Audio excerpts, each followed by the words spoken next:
परियों की कहानी। परियों की कहानी। एक गांव में एक बुढ़िया औरत रहती थी। गांव के बच्चे उसे बहुत पसंद करते थे। वह अक्सर बच्चों को कहानियां सुनाया करती थी। बच्चों भी बूढ़ी औरत के साथ बहुत खुश रहते हैं। एक बार महिला गांव से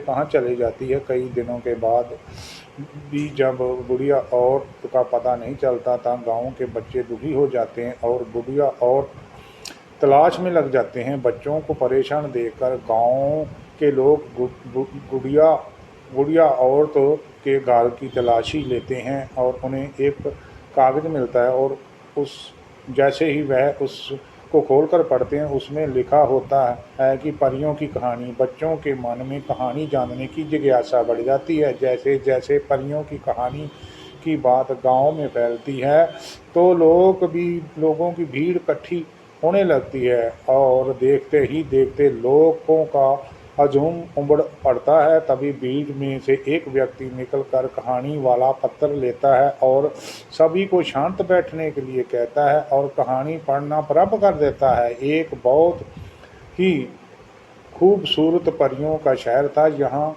कोई कई तरह के रह पक्षी रहते थे और उन्हें परियों की एक छोटी सी परी थी जो बिल्कुल भी इंसानी बच्चों की तरह दिखती थी। वह देखने से जितनी सुंदर थी उतनी ही चंचल भी थी।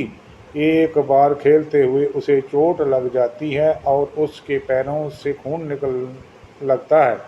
अपनी बच्ची को तकलीफ में देखते सभी परियां उसके पास पहुंच जाती हैं, लेकिन उनमें ताज्जुब होता है क्योंकि परियों की चोट तुरंत ठीक हो जाती है। फिर इस नन्ही परी के साथ क्या हुआ जो ये इंसानों की तरह बर्ताव करने लगी है। परियां तुरंत अपनी बच्ची को लेकर अपने गांव घर पहुंचती हैं और दिव्य शक्तियों के द्वारा नन्ही परी की चोट को ठीक कर देती हैं। लेकिन जो काम स्वयं होना था, उसके लिए परियों को अपनी शक्ति का इस्तेमाल करना पड़ा। ये बात उन्हें चिंतित कर रही थी। उन्हें लगने लगा था कि हमारी नन्ही ये परी एक इंसानी बच्ची की तरह तो नहीं है। परियों में रूप बदलने की कला होती है, लेकिन वह वक्त के साथ प्राप्त की जाती है, जिसके लिए नन्ही परी अभी बहुत छोटी थी। परियों को जब भी कोई समस्या आती थी वह ऊंची पहाड़ी पर स्थित एक छोटे मंदिर में जाकर ध्यान किया करती थी और उनकी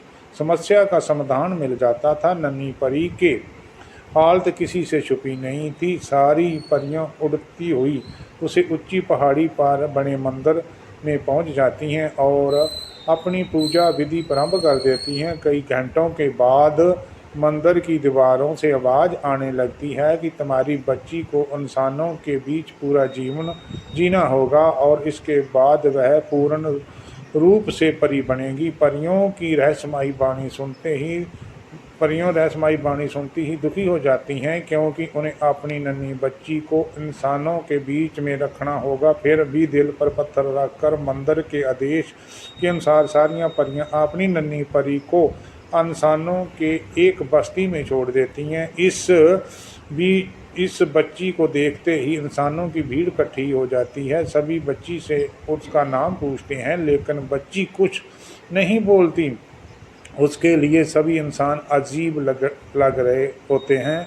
उसने इंसान पहली बार ही देखे हैं, लेकिन बहुत वह बहुत ही जल्दी मनुष्यों की तरह बर्ताव करना सीख लेती है और उनके बीच घुल मिल जाती है। बच्ची उन्हें बताती है कि उसके माँ बाप कहीं बिछड़ गए हैं और वह अकेली ही रह गई है। बच्ची की बात पर सभी भरोसा कर लेते हैं और उसी अपने साथ ले जाते हैं। कई वर्षों से वह गांव वालों के बीच में रहती